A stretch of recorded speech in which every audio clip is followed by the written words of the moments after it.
पर्चियों के विषय में इस वक्त देश भर में बात है, अलग अलग चमत्कार हैं, अलग अलग ऐसे कई वीडियोस सामने आ रहे हैं जहां चमत्कार की एक बात सामने आती है। राजधानी भोपाल में ही ऐसे ही एक श्री संत पहुंचे हुए हैं, नाम है ब्रज बिहारी सरकार जी महाराज। वो आज हमारे सामने है, जिनका एक जो ऑरा हमने यहाँ पर देखा कि किस प्रकार से पर्ची उन्होंने यहाँ पर निकाली और उनके प्रश्नों का कैसे समाधान किया। हमने अभी आपको जब लाइव देख रहे थे तो एक अद्भुत बात देखी। बहुत सारे ऐसे संत देखे जो पर्चियां निकालते हैं, लेकिन क्या लिखा रहता है वो बहुत दिखाते नहीं है मीडिया पे। आप यहाँ पर दिखाते हुए नजर आए कि ये है, ये है, ये है, ये है। क्या कहेंगे? किसी संत विशेष का नाम नहीं ले रहा हूं। अब ऐसा है, जो विद्यावान होगा वो तो दिखाएगा। हम तो दिखाते भैया, हमको तो पीड़ा नहीं है और हमने दिखाया भी। अभी आप लोग प्रत्यक्ष देखे, उसके लिए प्रमाण की आवश्यकता है ही नहीं है। पर फिर भी एक बात जरूर कहना चाह रहे, भारत के प्रत्येक धर्मगुरु से हम, विद्या का मतलब जो होता है, या तो विद्या दिखाइए मत, और दिखा रहे हैं तो उसको प्रस्तुत करके दिखाइए कि हाँ ये विद्या होती है, ये आदमी ये पूछने आया है, उसका समाधान है। ऐसा ही तो धर्म ने किया ना, इससे ज़्यादा क्या किया। जो उसकी समस्या थी उसको बढ़िया सामने से पढ़ाया, जिसकी इच्छा हुई वही दौड़ के आ गया, उसको ही बताया। और दरबार में हम लगभग यही करते हैं। क्या उद्देश्य आप लेके चल रहे हैं? क्या उद्देश्य है आपका महाराज श्री? देखिए, साधु का उद्देश्य, धर्मगुरु का उद्देश्य केवल एक हो सकता है कि ये सनातन का जो प्राण है गाय माता, वो गाय माता सुरक्षित हो गए, गाय की हत्या इस देश में बंद हो गए। हमारे यहाँ जब जयकारा लगता है तो कहते हैं गौ माता की जय हो, और दूसरा जयकारा लगता है गौ हत्या बंद हो। ये संत करपात्री जी महाराज के द्वारा कही गई बातें हैं।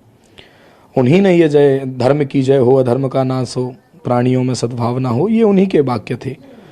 उनकी वाक्यावली आज तक पूर्ण नहीं हो पाई, ये पीड़ा की बात है। तो उसी प्रयास में हम लगे हुए हैं कि गाय माता सुरक्षित हो गए, उनको राष्ट्र माता का दर्जा मिले, ऐसा हमारी बात है। और इसी यात्रा को लेकर के अभी हम वर्तमान में चल रहे हैं। 47 से लेके आज तक गाय की स्थिति देखी जावे तो 1947 में 78 करोड़ थी और आज 14 करोड़ बची है, 13-14 करोड़ के आसपास। ये बड़ी पीड़ा की स्थिति है। तो अब यदि यही परिस्थिति गाय के साथ बनी रही, 1.5 लाख हत्या का रोज टारगेट है इन लोगों का, इतनी गाय काट के व्यापार करना पड़ता है, तो ऐसा यदि स्थिति होगी तो गाय तो 3-4 साल में समाप्त हो जाएगी। इसलिए हमने फिर निश्चय किया कि अभी हमारे हाथ में कुछ नहीं है, पर हम जन जागृति कर सकते हैं, साधु लोग।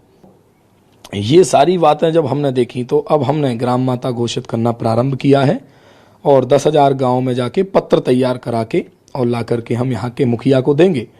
क्योंकि अभी हम दूसरे प्रदेशों में गए थे, तो दूसरे प्रदेश के जो बड़े बड़े मुखिया हैं, मंत्री लोग, मुख्यमंत्री लोग, वो हमारे तक आते कभी कभी।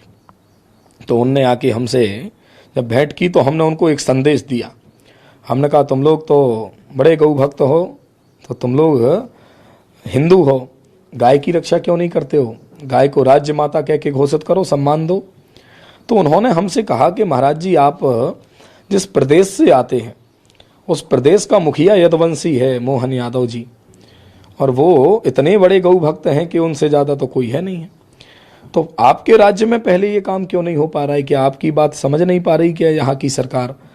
तो आप अपने प्रदेश में कराइए, तब उस ढंग को लाके आप हमको बताइए, या उसका एक पूरा तैयार कीजिए, क्या व्यवस्था है, क्या करना पड़ेगा राज्य माता में। तो जब वो सम्मान पूरा हो जाएगा तो हम आपका काम करने तैयार हैं। ऐसी वाली भावना उन्होंने रखी हमारे सामने। तो हमको बड़ी पीड़ा हुई। हमने यहाँ के मुखिया से चर्चा करवाई, किसी से चर्चा की होगी या नहीं की हो वो तो ईश्वर जाने, पर यहाँ के मुखिया ने राज्य माता घोषित नहीं किया। तब हमने दूसरा रास्ता अपनाया कि अब हम 10,000 गाँव तक जाएंगे और जाकर के पत्र लाके इनको दे देंगे। ऐसा संविधान में लिखा हुआ है, जब से संविधान लागू है, कि बहुमत की आवाज को कोई दबा नहीं सकता है। कि आगे की क्या कार्य योजना? अगर गौ माता दरबार तो चल ही रहा है, जागृति है ही, एक आस्था का विषय अलग है और यह एक विषय अलग है, आगे की क्या रूपरेखा होगी? एक एक ग्राम का हिसाब लगाइए आप। 10,000 गाँव जब हम जाएंगे, 23,000 12 गाँव जाएंगे, कितने सारे लोग हमारे साथ हो जाएंगे। तो ये दुर्बल समझना तो भूल होगी हमारे को, सरकार की। हाँ, आगे क्या हो सकता है इसका 28 में परिणाम दिखेगा। फिर उसकी तैयारी में हम आज से लग गए हैं, पर बिल्कुल विरोध नहीं, हृदय से आशीर्वाद है। सनातन पुत्र कार्य कर रहे हैं धर्म के लिए, हम साधु हैं, हमारा काम है धर्म की रक्षा करना, धर्म की रक्षा कराना। वो हम इनको शिक्षा दे रहे हैं कि आप कीजिए, अन्यथा नहीं करते हैं तब फिर हमारी योजना बहुत बड़ी है, विधायक सांसद भी खड़े कर देंगे हम गौ रक्षा वाले, ये भी हमारी चेतावनी रही। दूसरी पार्टी भी बना के खड़ी कर देंगे, ये भी हमारी चेतावनी रही। 23,012 गांव में मध्य प्रदेश का कोई एक आध आदमी गया होगा आज तक, नेता आज तक नहीं गया होगा कोई राजनेता, पर हम गांव गांव तक जाएंगे, लोगों को बताएंगे। पर कब करेंगे ये हमारी क्रोध की बात निकल रही है, जब आदमी नहीं करेगा। पर अभी हम क्रोध नहीं कर रहे हैं, अभी तो हम प्यार दे रहे हैं। सब कार्यक्रम निरस्त ये पीछे वाला, यदि कहीं राज्य माता घोषित हो रही हैं तो दिल खोल के इनका प्रचार करेंगे कि ऐसी सरकार आज तक नहीं हुई। 55 साल जिसने गाय को काटा वो तो अलग बात थी जिस सरकार ने, पर ये वाली सरकार जो है 13 साल से बैठी है, अब इसने हमारी बात जब हमने उठाई, प्रमाण सहित लाए, तो इसने पूरा किया। हम प्रणाम करेंगे इनको। बहुत बहुत धन्यवाद महाराज श्री। तो यहाँ साफ तौर पर कहना है कि जिस प्रकार से अभी परिदृश्य एक नजर आ रहा है, परिदृश्य इस बात का कि जब महाकुंभ से एक आवाज यहाँ पर निकली थी कि राष्ट्र माता घोषित किया जाए, लेकिन अब बात इस बात की आ गई है कि राज्य माता से लेकर ग्राम माता। महाराज श्री ने एक चेतावनी भी यहाँ साफ तौर पर दे दी है कि गौ रक्षा के लिए जरूरत पड़ी तो पार्टी भी खड़ी कर दी जाएगी।